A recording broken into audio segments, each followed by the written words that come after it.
Hey everyone, so a while back I got a question on my TikTok asking me what my favorite buzzer is, and I've thought about it every single day since then, and I never had an answer or a response video because I honestly didn't know what to say. So I'm gonna start off with the things that I use at home, and then I'm gonna go into what I actually think after this almost year of thinking about this question, what I want to let you know is probably really my favorite. So I'm going to use the wall. I believe it's pronounced Walh.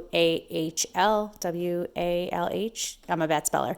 And I'm going to go in with the number 6, which it comes with these attachments. I'm going in with a higher number. I mean, it starts from like literally just a blade to like, a half, 1.5, 1. I mean, it just goes from there. But I'm going to start off with 6 because I like to leave my Pixie a little bit longer.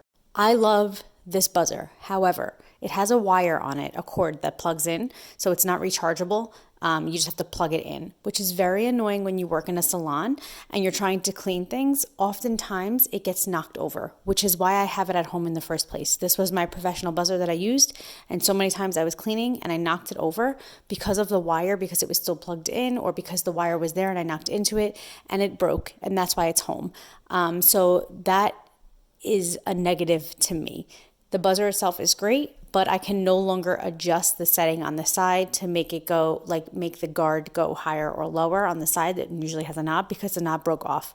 So also at the end of this video, I show you that I use the Andis as a T-line. Again, great. However, same exact problem. I only have it at home because I had dropped it and it kind of messed up the blade a little bit. So you got to be careful because sometimes it nicks you when the blade is a little bit off.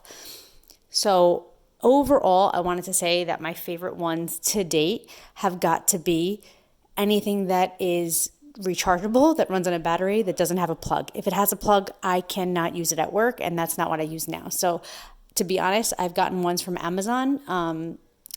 I'll link them in my Amazon affiliate link, and if they mess up, I just change them out, but they haven't, knock on wood, messed up in like 2 years, and I haven't knocked them over because they're not attached to anything, and it's just been a much better, more enjoyable event in my life. I also want to say when I cut my hair at home or when I cut my husband's hair at home, it's very annoying that I have to plug it in. Now I'm used to not plugging anything in, so I don't have to worry about where he is sitting, especially with his whole back situation. I don't have to worry about where he's sitting if it didn't have to plug in. It would just go wherever I needed it to go. But because I use this one at home now, I do have to plug it in, and that's very annoying. So I would say try them out, see what you like. I would push towards ones that, you recharge and they don't have to be plugged in constantly. I hope that this helps. Sorry for my delayed response. I love you guys. Bye.